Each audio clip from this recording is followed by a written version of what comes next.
అంటే చంద్రగిరి కాన్స్టిట్యున్సీలో క్లీన్ ఉండాల, ఆయన సొంత కాన్స్టిట్యున్సీ కాబట్టి. ఏంది ఇది నాకు అర్థం కాదు.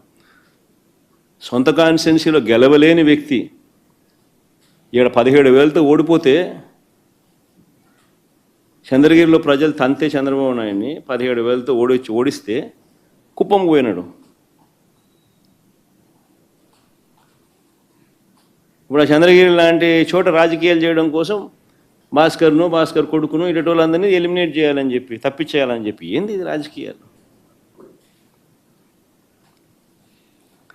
ఈ తప్పుడు కేసుల పరంపరలో ఇప్పటికే పిన్నెల్లి రామకృష్ణారెడ్డిని మాచర్ల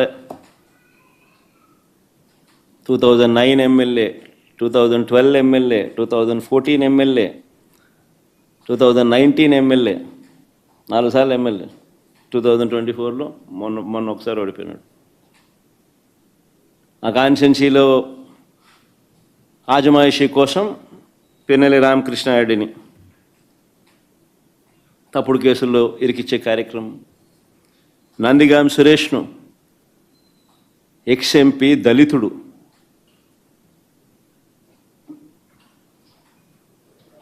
రెండుసార్లు జైల్లో పెడుతున్నాడు. ఒకసారి జైల్లో పెడితే 4 రోజులు జైల్లో పెడితే సుప్రీంకోర్టు దాకా కూడా పోయినాం. కింద మీద పడి ఎట్లనో తనను విడిపించుకొని వచ్చినాం. బెయిల్ తీసుకొస్తే మళ్ళా అరెస్ట్. ఇప్పుడు మళ్ళా దాదాపుగా 3 వారాల నుంచి జైల్లో ఉన్నాడు. సురేష్ భార్య, ఆవిడ మీద కూడా కేసులు. వల్లభనేని వంశీ దాదాపుగా 2 నెలలు దాటింది. ఒక కేసు అయిపోతానే మళ్ళీ ఇంకొక కేసు, ఒక కేసులో బెయిల్ వస్తూనే మళ్ళీ ఇంకొక కేసు. ఇప్పుడు 11 కేసులు అయినట్టున్నాయి. జోగి రమేష్ కొడుకును, కాకాని గోవర్ధన్ని, కృష్ణమోహనను, నా ఓఎస్డి పాపం, ఆయన చూస్తే కూడా అసలు ఎవడైనా కూడా జాలి అనిపిస్తుంది. ఆయన చూస్తే కూడా, ఆయన ఆర్డీఓ పాపం. ధనంజయ రెడ్డి పాపం, ఆయనను చూస్తే కూడా బాధ అనిపిస్తుంది. వీళ్ళంతా మచ్చలేని ఆఫీసర్లు వీళ్ళంతా. రాజకేశ్వర్ రెడ్డి, బాలాజీ, గోవిందప్ప ఇలాంటి వారిని అరెస్ట్ చేసి జైలుకు పంపారు. మా ఎంపీ మిథున్ రెడ్డిని ఎప్పుడెప్పుడు అరెస్ట్ చేయాలని చెప్పి వెంటపడతా ఉన్నారు.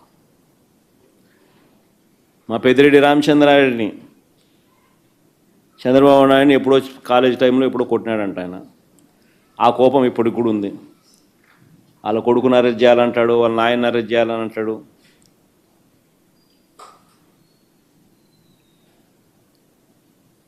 పేరుని నాని బాబు కనపడలే ఈరోజు, మామూలుగా ఇప్పుడు ఉంటాడు.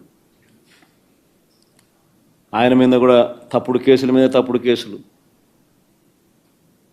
పేరునేని భార్య పాపం జయసుధమ్మ, ఆమెను కూడా పాపం. కొడాలి నాని, జోగి రమేష్, సజ్జల రామకృష్ణారెడ్డి కొడుకు, వైవి సుబ్బారెడ్డి కొడుకు, Devineni Avinash, Talasila Raghuram, RK Ambati Rambabu, Vidadala Rajani,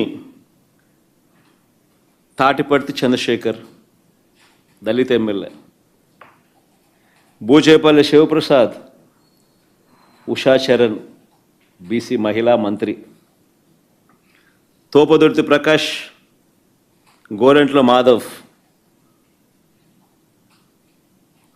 X-MLA, X-MP,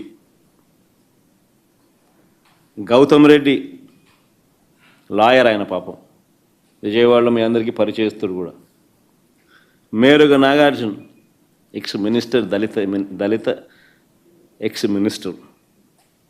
Dadisetti Raja, ఆయన ఎక్స్-మినిస్టర్.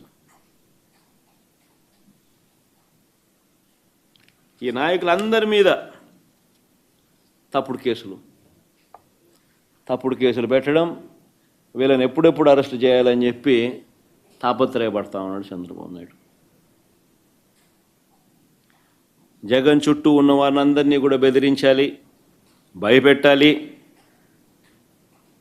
మోడస్ ఆపరాండా ఒకటే, చిన్న చిన్న వ్యక్తులను కొట్టడం, భయపెట్టడం, లేదా ప్రలోభాలు పెట్టడం, వాళ్ళ చేత తప్పుడు వాంగ్మూలాలను తీసుకోవడం, అంతే. ఇంకా వీళ్ళని అరెస్ట్ చేయడం. మోడస్ ఆపరాండా అన్నిటికీ ఇవే మోడస్ ఆపరాండా.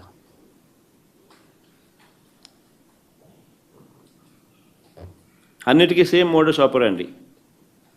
మోడస్ ఆపరాండి మాత్రం అన్నిటికీ సేమ్.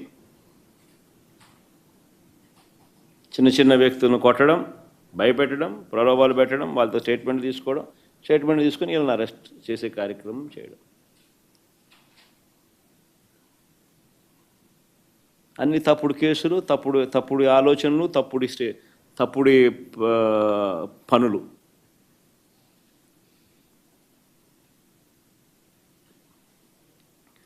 చివరికి అన్నిటికన్నా నిజంగా బాధ కలిగించే విషయం, ఆశ్చర్యం కలిగించే విషయం, 70 ఏళ్ళ ముసలైన కొమ్మినేని